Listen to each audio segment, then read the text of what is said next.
నమస్తే. Welcome to great Andhra. మనతో పాటు ఉన్నారు సీనియర్ పొలిటికల్ అనలిస్ట్ జీఆర్ మహర్షి గారు. నమస్తే సార్. నమస్తమ్మా. సార్, పవన్ కళ్యాణ్ గారు, చంద్రబాబు నాయుడు గారు వీళ్ళు ఎన్నికల కమిషన్ కలవడం జరిగింది. ఎందుకు అంటే ఆంధ్రప్రదేశ్‌లో వైసీపీ ప్రభుత్వం అక్రమాలు చేస్తుంది. ఇంకా టీచర్లు వాళ్ళు ఎప్పుడూ ఎన్నికల విధులంటే వాళ్ళే చూస్తుంటారు కాబట్టి వాళ్ళనుంచాలి. ఈ వాలంటీర్ వ్యవస్థను కొంచెం దూరం పెట్టాలి అని చెప్పి ఇలాంటి రకరకాల కంప్లెయింట్స్ చేయడం ఇవి కనిపిస్తుంది. అయితే ఈ ఎన్నికల్లో అక్రమాలు జరగడం అనేది ఉంటుందా? సాధ్యమేనా? అలా ఉంటే చాలా ప్రదేశాల్లో ఇప్పుడు అధికార పార్టీ గాకుండా వేరే పార్టీలు ఎలా విన్ అవుతున్నాయి? అదే మీ మీ క్వశ్చన్‌లోనే ఉంది ఆన్సర్. హ్మ్. ఎందుకంటే ఎన్నికల్లో అక్రమాలు జరిగే ఎవరు చేస్తారు? అధికార పార్టీ చేస్తుందనేది ప్రతిపక్షాల ఆరోపణ. ఎక్కడ ఏ స్టేట్‌లో అయినా. హ్మ్. అధికార పార్టీకి కొంత పోలీసు గాని, కొంత ఈ అధికారుల సిస్టమ్‌తో ఎడ్జ్ ఉంటుంది కాబట్టి, అంటే వాళ్ళకి అంటే వాళ్ళకు ఇంతకాలం అధికారంలో ఉన్నారు కాబట్టి, వాళ్ళు ఏదో ఒకటి గోల్మాల్ చేస్తారు. ఏదో గోల్మాల్ చేసి గెలుస్తారు అనేది ప్రతిపక్షాల ఆరోపణ. అయితే అదే నిజమైతే హ్మ్. కర్ణాటకలో బీజేపీ గవర్నమెంట్ ఉంది కదా! స్టేట్ గవర్నమెంట్ అదే, సెంట్రల్‌లో బీజేపీనే. మరి మొన్న ఎందుకు ఓడిపోయింది? అదే నిజమైతే ఇక్కడ కేసీఆర్ గారు ఎందుకు ఓడిపోయారు? కాబట్టి ఎన్నికల్లో చిన్నా చితకా అక్రమాలు వాళ్ళు చేస్తారు, వీళ్ళు చేస్తారు కానీ కేవలం అక్రమాలు చేయడం వల్ల దొంగ ఓట్ల ద్వారా ప్రభుత్వాలు అధికారంలోకి రావడం అనేది దాదాపుగా జరగదు. ఎందుకంటే ప్రజలు చాలా టఫ్‌గా తీర్పిస్తారు. అంటే ఓట్లేసేది ఎవరు? ఉదాహరణకి ఇప్పుడు పవన్ కళ్యాణ్ గారు ఇంతకాలం కనబడలేదని మనం నిన్ననే అనుకున్నాం. మొత్తం మీద ఆయన బయటకు వచ్చారు, అదో సంతోషం. బయటకు వచ్చి ఎలక్షన్ కమిషన్ చంద్రబాబు నాయుడు గారితో కలిసి ప్రెస్ మీట్ కూడా పెట్టి చెప్పారు. వాళ్ళు ప్రెస్ మీట్లో చెప్పిన ప్రధాన అంశాలు ఏమిటంటే, వైసీపీ దొంగ ఓట్లు చేర్పించేసింది విపరీతంగా. వాళ్ళు చెప్తున్న ప్రకారం చంద్రగిరిలోనే 1,00,000 ఓట్లకు పైగా దొంగ ఓట్లు చేర్పించారు అంటున్నారు. అక్కడ ఉండేదే 3,00,000 మంది ఓటర్లు. హ్మ్. 3,00,000 మంది ఓటర్లు ఉన్న చంద్రగిరి నియోజకవర్గంలో 1,00,000 చిల్లర ఓటర్లు దొంగ ఓటర్లు చేరారనేది వీళ్ళ ఆరోపణ. ఎలా సాధ్యం అది? 1,00,000 మందిని ఎట్లా చేరుస్తారు? కొంచెం లాజికల్గా ఆలోచిస్తే 1,00,000 మందిని చేర్చారు అనుకుందాం. 1,00,000 మందిని ఒక చిన్న గ్రామీణ నియోజకవర్గంలోకి దొంగ ఓటర్లను ఎలా తెచ్చుకుంటారు? పోనీ కొంతమందిని తెచ్చుకుంటారు అనుకో. ఎక్కడి నుంచి వస్తారు ఆ కొంతమంది? ఆ కొంతమందికి కూడా ఏదో ఒక ఓటర్ ఐడీలు వాళ్ళు ఉండాలి కదా, వాళ్ళు మనుషులు ఉండాలి కదా. ఆంధ్రప్రదేశ్ నుంచి అయితే తేలేరు. ఎందుకు తేలేరంటే ఆంధ్రప్రదేశ్లో ఎవరు ఓట్లు వాళ్ళు వేసుకుంటారు కదా. కాబట్టి పక్కనున్న కర్ణాటకలో, తమిళనాడు నుంచి తీసుకురావాలి. అది అది అంత ఈజీనా? అదే అంటే ఒక లారీలో ఎక్కి వస్తేనే అనుమానం వస్తది. అనుమానం అంత అంతమందిని ఎక్కడి నుంచి అంతమందిని ఎట్ట చేస్తారు? ఒకవేళ తెచ్చారు అనుకుందాం. బస్సుల్లోనో ఏదో యాత్రికుల రూపంలో వచ్చారు అనుకుందాం. అక్కడ ప్రతి గ్రామంలో కూడా కొన్ని బూతులు ఉంటాయి. అక్కడ తెలుగుదేశం వాళ్ళు, వైసీపీ వాళ్ళు ఉంటారు కదా. వాళ్ళకి తెలీదా తమ ఊరు వాళ్ళు కాదు ఓట్లేస్తున్నదని? అక్కడ బూత్‌లో ఏజెంట్లు ఉంటారు కదా. ఆ ఏజెంట్ల పని ఏమిటంటే, ఆ బూత్‌కు సంబంధించిన చాలామంది లిస్టు వాళ్ళ దగ్గర ఉంటుంది. వాళ్ళు కొంత పరిచితులై ఉంటారు. అంటే వీడు పలానా వీధిలో ఉంటాడు, వీళ్ళు పలానా వీధిలో ఉంటారని. ఒకవేళ సిటీలో అయితే కొంచెం కనుక్కోవడం కష్టం కానీ, గ్రామీణ నియోజకవర్గాల్లో వాళ్ళు వాళ్ళ ఏజెంట్ల కన్నుగప్పి, తెలుగుదేశం వాళ్ళ కన్నుగప్పి, దొంగ ఓటర్లంతా పొలోమని వచ్చి ఎట్లా ఓట్లేస్తారు?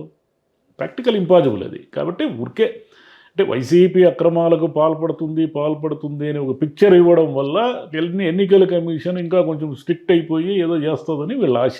తప్పలేదు. At the same time Vijayasai Reddy గారు కూడా తెలుగుదేశం అక్రమాలకు పాల్పడుతుంది, తెలుగుదేశం ఎప్పుడు కూడా దొంగదారుల్లోనే అధికారం లేకొచ్చిందని ఆయన కూడా కంప్లైంట్ ఇచ్చారు ఎన్నికల కమిషన్కి. ప్రాక్టికల్గా ఏమిటంటే, ప్రజలు ఎవరికి ఓటు వేయాలని నిర్ణయించుకుంటారో వాళ్లకు ఓటేస్తారో ఆ పార్టీ గెలుస్తుంది. అంతే తప్ప పోలీస్ అధికారులను పెట్టి, వాళ్ళ ఎన్నికల యంత్రాంగాన్ని పెట్టి దొంగ ఓట్లు అంటే గతంలో జరిగేది.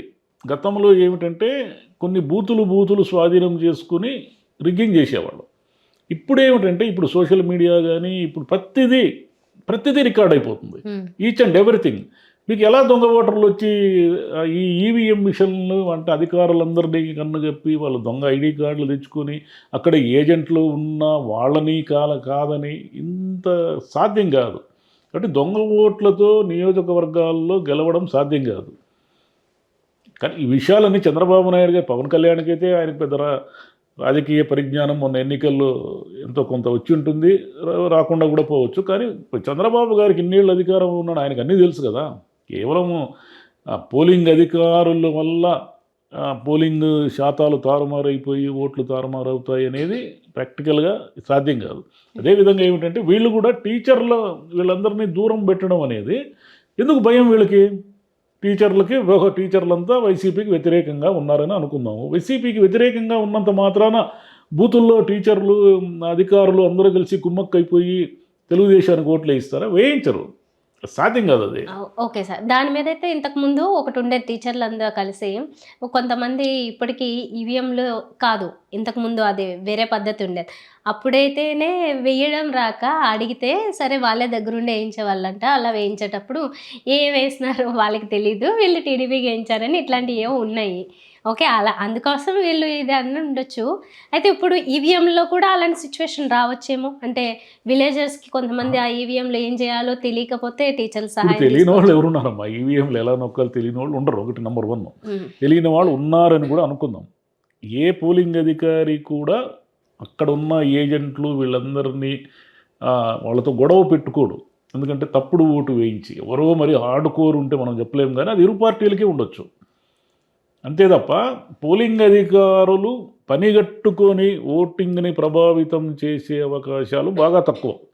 ఎందుకు తక్కువ అంటే ఇరువైపులా ఉంటారు కాబట్టి. ఒకవేళ పూర్తిగా ఒక బూత్లో టీడీపీనే ఉండిందనుకోండి, అక్కడ ఏదైనా కొంత జరిగే అవకాశం ఉంది. అలాగే ఒక బూత్లో కంప్లీట్గా వైసీపీనే ఉండిందనుకోండి, దానికి ఎదురే లేదనుకోండి, అక్కడ ఏదో అధికారులు ఎలా ఉంటారంటే పనిగట్టుకొని ఓట్లు వేయించకపోవడం చేయరు. వీలైనంత వరకు తమ పని తాము చేసుకుంటూ ఉంటారు. ఏదైనా గొడవలు జరిగితే తమకెందుకు అన్నట్టుగానే ఉంటారు తప్ప ఉద్యోగస్తులు ఎవరు కూడా గొడవలు లేకపోరు. ఇప్పుడు వాలంటీర్లు వచ్చి చేస్తే వైసీపీకి ఏదో ప్రభావితం చేస్తారంటున్నారు కదా, అది కూడా కరెక్ట్ కాదు. వాలంటీర్లు ఒకవేళ బూతులు వచ్చారనుకోండి, వాళ్ళని వైసీపీ అంటే తెలుగుదేశం గవర్నమెంట్లో నియామకాలైనటువంటి బోలెడంతమంది ఉద్యోగులు ఉంటారు కదా, వాళ్ళందరూ తెలుగుదేశానికే ఓటేస్తారా? ఓటు వేయరు కదా. ఎవరి అభిప్రాయాల మేరకు వాళ్ళు ఓటేస్తారు. ఎవరు క్యాండిడేట్ అనుకుంటే వాళ్ళకి ఓటేస్తారు. వాలంటీర్లైనా అంతే. జనము ఫలానా పార్టీకి టీడీపీకి ఓటు వేయాలని డిసైడ్ అయ్యారు అనుకోండి, ఏం చేస్తాడు ఒక్క వాలంటీర్గా అక్కడ?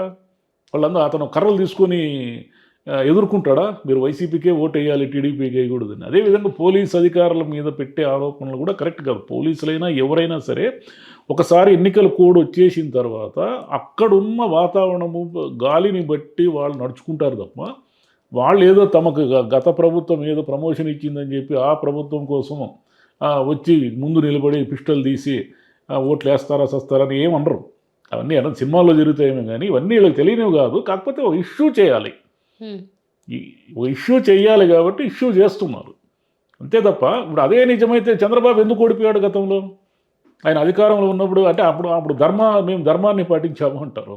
ఇప్పుడు వీళ్ళు అధర్మంగా ఉన్నారు అంటారు. అధర్మంగా ఏముంటారు? ఒకసారి ఎలక్షన్ కోడ్ వచ్చిన తర్వాత ఎన్నికల కమిషన్ చేతిలోకి పోతుంది మొత్తం యంత్రాంగం అంతా.